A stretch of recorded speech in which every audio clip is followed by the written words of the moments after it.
बिस्मिल्लाहिर्रहमानिर्रहीम। अस्सलाम वालेकुम प्यारे बच्चों, कैसे हैं आप? यकीनन ठीक होंगे, खुश होंगे। प्यारे बच्चों, आप जानते हैं हम काम कर रहे हैं अपनी उर्दू जमात अव्वल के रेमेडी पैक पर, और आज हमने इसमें अपने कायदे का जो हिस्सा अव्वल था उसका आखिरी सफ़ा करना है। आपके रेमेडी पैक पर ये सफ़ा कुछ इस तरह से दिखाई दे रहा है, जिसमें आज आपने सीखा होगा हम आवाज़ अल्फाज बना सकें, और इसके लिए मुकम्मल रहनुमाई इस QR कोड में दी गई वीडियो में आपके लिए मौजूद थी। सबसे पहले हमेशा की तरह आपने इस पहली लाइन को, इस पहले जुमले को मुकम्मल किया होगा, और फिर दो सरगर्मियां जो आपको दी गई थी वो आपने मुकम्मल की होंगी, जिसमें सबसे पहले आपने वीडियो को देखकर हम आवाज़ अल्फाज बनाना सीखे और वीडियो में दिए गए तमाम हम आवाज़ अल्फाज यहाँ लिखे होंगे, और इसी तरह से दूसरी सरगर्मी में आपने हम आवाज़ अल्फाज को कॉलम से मिलाया होगा। ये तो वो काम था कि जो आपने यहाँ पे कर लिया। अब हम ये बात करेंगे कि हमने इससे अपनी जिंदगी में किस तरह से ये हमारे लिए फायदा मंद हो सकता है।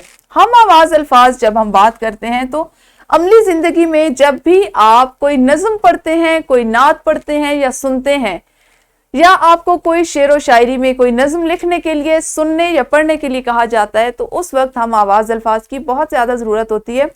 आप उन अल्फाज की मदद से ये फ़र्क कर सकते हैं कि आप नज़म पढ़ रहे हैं या नसर पढ़ रहे हैं।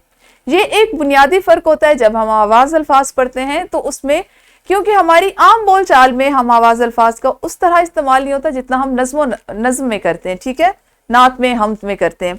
यही एक बुनियादी फ़र्क है। एक सबसे पहला तो ये मकसद होता है कि हमारा इस तरह की नई नई चीज़ें सीखने का मकसद ये होता है कि हमारे ज़ख़ीरा अल्फाज में इजाफा हो, और ना सिर्फ हम उर्दू ज़बान की हद तक इसमें इजाफा करें, बल्कि ये हमारे लिए बाकी मज़ामीन में भी मददगार साबित हो, हमारी बोल चाल में बेहतरी आए, हमारी शख्सियत में बेहतरी आए।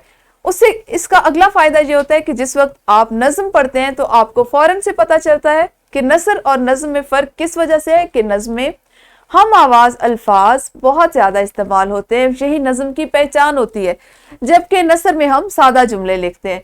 तो मुझे यकीन है कि आइंदा आप नज़में पढ़ते हुए हम आवाज़ अल्फाज का ज़रूर ख्याल रखेंगे, और कोशिश किया करें कि अगर आप मुताला करने के लिए दीगर कुतब या कोई मुख्तसर नज़मों की किताबें पढ़ते हैं तो उसमें सिखाई जाने वाली ऐसी तमाम चीज़ों पर गौर करें, पेंसिल हाथ में रखा करें और उसके नीचे लकीर लगाया करें, ताकि आपको याद रहे कि आपने किस वक्त कौन सी चीज़ पढ़ी और उससे क्या सीखा। कल हम अपनी किताब का जो पहला सबक है हमद है, जो रेमेडी पैक में दिया गया है, उस पर काम शुरू करेंगे। उसको किस तरह से मुकम्मल करना है इंशाल्लाह कल उस पर बात करेंगे। उस वक्त अपना ख्याल रखिए। अल्लाह हाफिज़, शुक्रिया।